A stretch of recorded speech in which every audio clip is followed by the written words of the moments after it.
नमस्कार दोस्तों, आज हम DJI के नए गिम्बल्स RS2 और RS-C2 के बारे में बात करेंगे।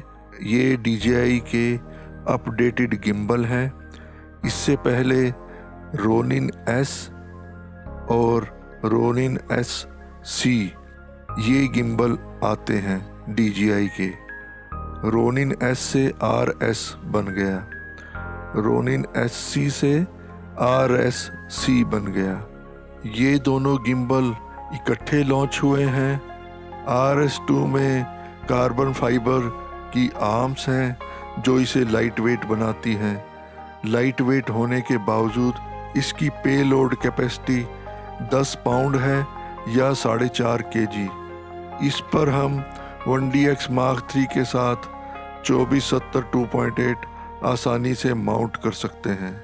कार्बन फाइबर की वजह से माइन्यूट एडजस्टमेंट्स काफ़ी आसान हो जाती हैं।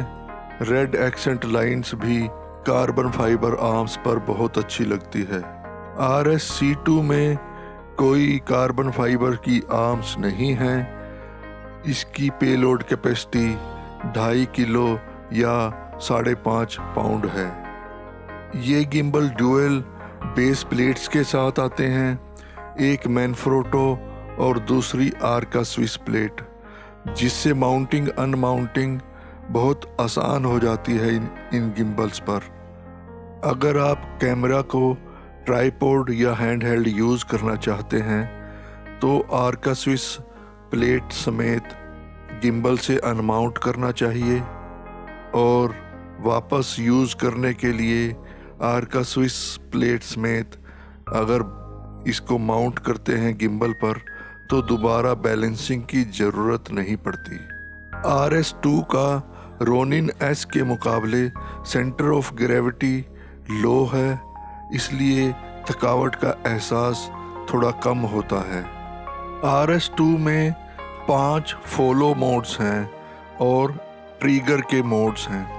ट्रिगर को होल्ड करने से ये कैमरा पोजीशन को लॉक कर देता है। ट्रिगर को 2 बार टैप करने से सेंटर पोजीशन में आ जाता है गिम्बल। 3 बार टैप करने से सेल्फी मोड में आ जाता है। कार्बन फाइबर की आर्म्स स्मूथली स्लाइड हो जाती हैं, जिससे फाइन एडजस्टमेंट आसानी से की जा सकती है। मेटल आर्म्स इतनी स्मूथली स्लाइड नहीं होती और फाइन एडजस्टमेंट के टाइम ये ज़्यादा स्लाइड हो जाती थी।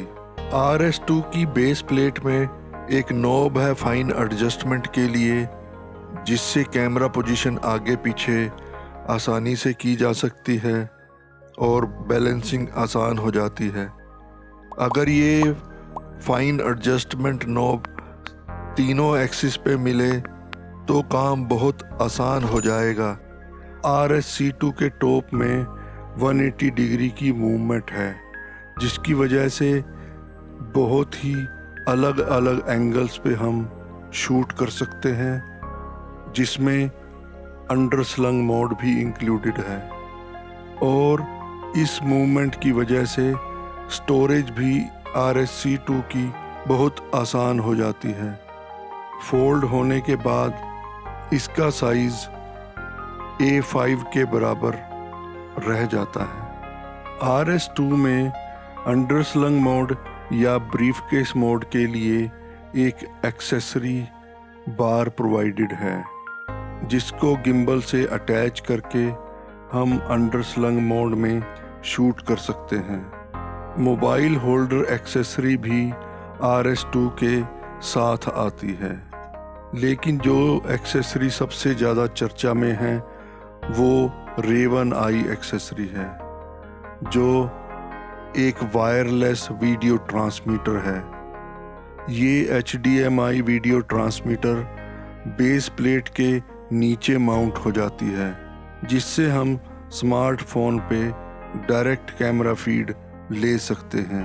अगर आपने स्मार्टफोन गिम्बल पे माउंट किया है तो अब 2 मॉनिटर हैं आपके पास, एक कैमरा LED और दूसरा स्मार्टफोन LED। तो दोनों को आप अलग अलग एंगल में शूट करते वक्त वीडियो मॉनिटर के रूप में यूज़ कर सकते हैं। रेवन आई के थ्रू जो वायरलेस वीडियो मोबाइल फ़ोन पर रिसीव होता है उसमें लैग बहुत ही कम होता है। जो वीडियो मोबाइल पर रिसीव होता है उसको हम पंच इन नहीं कर सकते फोकस चेक करने के लिए। फोकस कैमरा स्क्रीन से ही करना पड़ता है। रेवन आई में एक फीचर है एक्टिव ट्रैक 3.0 जो सब्जेक्ट्स को टच टू ट्रैक करता है। ये फीचर DJI के ड्रोन्स में ऑलरेडी अवेलेबल है।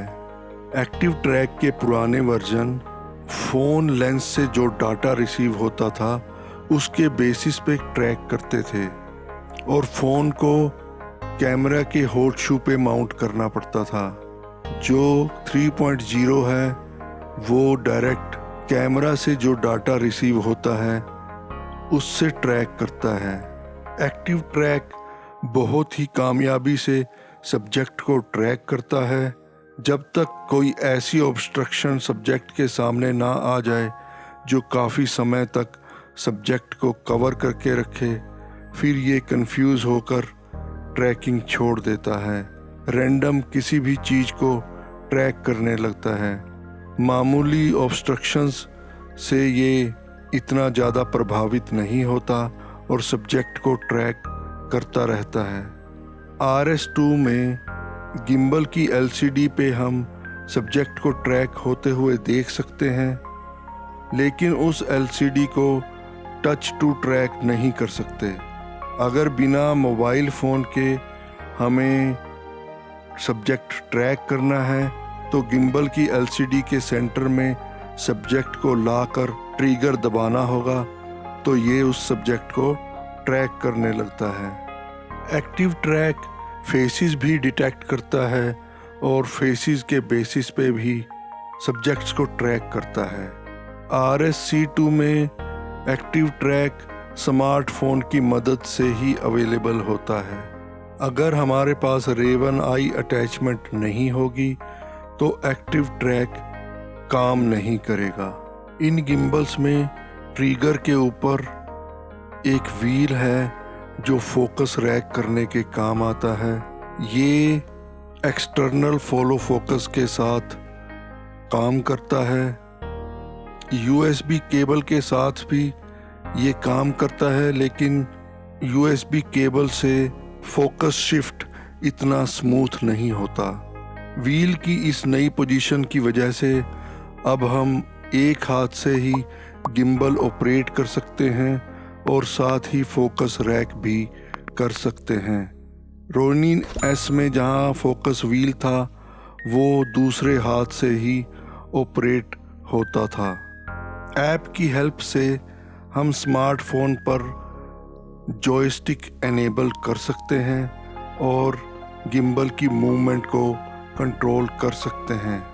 ऐप में एक और फीचर है जिसे फोर्स मोबाइल बोलते हैं। उसमें मोबाइल फ़ोन एक जायरोस्कोप की तरह काम करता है। मोबाइल को हम जिस तरफ भी मूव करेंगे गिम्बल उसी साइड में कैमरे को मूव कर देता है। इसमें गिम्बल काफ़ी रिस्पॉन्सिव हो जाता है और कुछ प्रो शूट्स के लिए ये काफ़ी यूज़फुल फीचर हो सकता है। अगर दो लोग गिम्बल को ऑपरेट करें तो ये फोर्स मोबाइल की ऑप्शन काफ़ी यूज़फुल हो सकती है। एक गिम्बल ऑपरेट करे, दूसरा उसकी डायरेक्शन को कंट्रोल करे। RS2 में कुछ क्रिएटिव मोड्स भी हैं जैसे time lapse, motion lapse, panorama और टाइम टनल। मोशन लैप्स में केवल स्टार्ट पोजीशन, एंड पोजीशन और ड्यूरेशन फीड करने की ज़रूरत है तो ये गिम्बल मोशन लैप्स ऑटोमेटिकली लेता है। RS2 की बैटरी 12 घंटे तक चलती है और ये बैटरी हैंडल रिमूवेबल है। हमें अगर ज़्यादा बैटरी की ज़रूरत है तो हम और हैंडल बाय कर सकते हैं, लेकिन RSC2 में बैटरी हैंडल डिटैचेबल नहीं है। हम स्पेयर बैटरी यूज़ नहीं कर सकते। लेकिन RS-C2 में यही बैटरी 14 घंटे तक चलती है। इस बैटरी को चार्ज करने में केवल 90 मिनट लगते हैं। इन गिम्बल्स की बैटरी को पावर बैंक से भी चार्ज कर सकते हैं।